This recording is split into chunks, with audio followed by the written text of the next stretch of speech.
Access Radio, Webster Tarpley in Washington, D.C.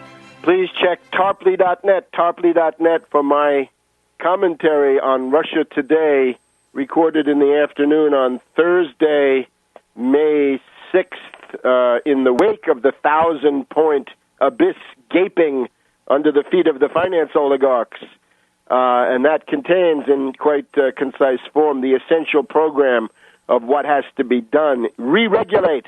New Deal, re-regulate. That's the watchword. What we're seeing is the zombie banks and the hedge fund hyenas attacking human civilization. Specifically, the zombie banks and the hedge fund hyenas are attacking the national state. The national state has been around for about 500 years, a little more in the case of France under Louis XI, in the 1470s, 1480s, a little bit more in the case of England under Henry VII, the Earl of Richmond, the guy who got rid of Richard III, and instituted a national state. And in both cases, the struggle was between the new monarchies of the Renaissance and the feudal robber barons, the titled oligarchs and aristocrats, with their private armies and their endless program of endless private war. Now, what we see today is the neo-feudal degeneration of the Anglo-American finance oligarchy and its allies around the world.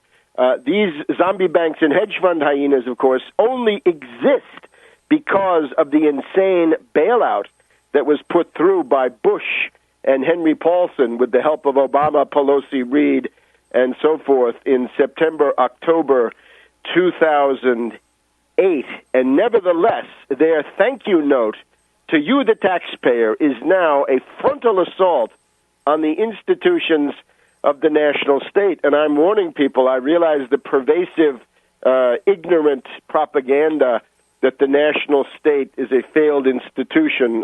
Let me remind everybody that Greece and Portugal and Spain and Italy and Ireland and any of them, and California and New York and the Port Authority are more solvent, they are more viable economically than the dastardly hedge fund hyenas and zombie bankers who are running this attack. Let's get real, people. Those zombie bankers and hedge fund hyenas are bankrupt 6 ways to Sunday. They're wards of the state. They live on formaldehyde administered through the Federal Reserve, which should be stopped.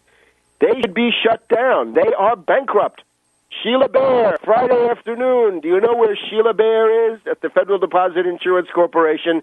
Sheila, your idea that bankruptcy doesn't work for the top money center banks is insane. You are violating the law, Sheila. You're committing misprision of felonies every week. You must shut down J.P. Morgan Chase, Citibank, Bank of America, and the rest of them, most of the top 10 in New York. Wells Fargo probably does not escape. No, does Bank of New York Mellon, the back office of the bailout. They have got to be shut down because what they're doing is to hide their bankruptcy after they've looted various financial sectors. They have now moved on to the world of sovereign debt. That is what is happening. That is the essence of the second wave of this world economic depression. So it's now time for the sovereign states to exercise their powers, inherent powers, implied powers, any kind of powers. Powers of the French Fifth Republic would be nice. U.S. powers also quite extensive. Shut down the speculators. Shut down the oligarchs.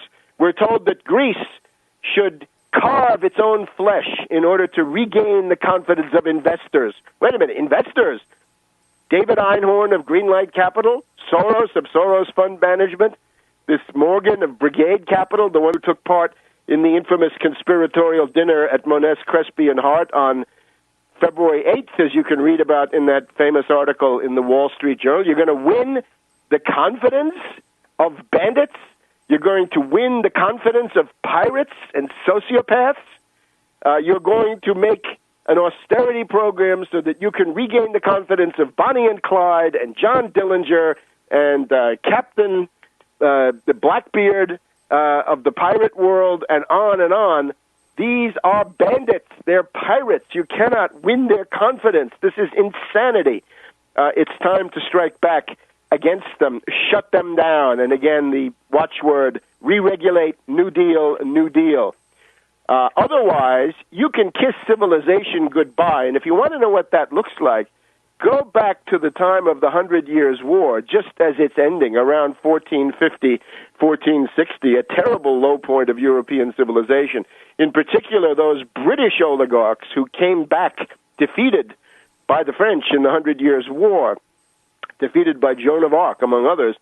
They came back and started a civil war. They were so accustomed to warfare that they started a civil war called the War of the Roses, and then that was actually a blessing in disguise because it killed so many of these feudal oligarchs through their program of private warfare that they essentially were unable to resist then the Earl of Richmond, Henry VII.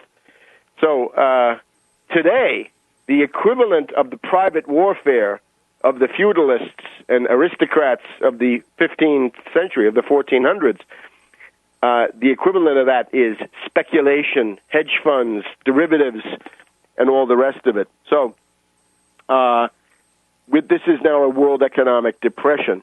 What we're seeing also is chaos among the currencies. The dollar, the program of Soros and company to rescue the dollar by driving the euro towards bankruptcy. Of course, this is working so far because of the feckless ineptitude, the cowardice, and idiocy of this oligarchical leadership, non-entities in Europe like Van Rompuy, the broken man there, who was the nominal president, or Barroso, the Portuguese fascist. This is pathetic. The euro is being demolished. It's down to 126. You can look now for panic flights out of the euro, flight capital out of the euro, into gold, into commodities, into the yen. The yen has been the big winner of the past week. The dollar has also benefited from the collapse of the euro. The pound, by contrast, British oligarchs take note. Your pound is being drawn, sucked into the maelstrom of the euro. You're in the strudel, so to speak. You have been sucked in to this whirlpool of the euro going down. The lamentable Madame Merkel has understood this morning that you have to act fast to save Greece. Now, her idea, of course, is bailouts. We don't need bailouts, but at least Merkel now seems to see when it's too late that the crisis is upon her. But let's go back to the 1,000-point drop. What could do this? Again, it's not a fat finger, it's not Citibank. It could be Citibank. When Citibank says something, remember, they're the U.S. government. You're going to believe that? So we'll be back in a minute with the lowdown on high-frequency trading, program trading, and flash trading as a cause for the 1,000-point gap. And the answer is ban them, outlaw them, forbid them. Back in a minute.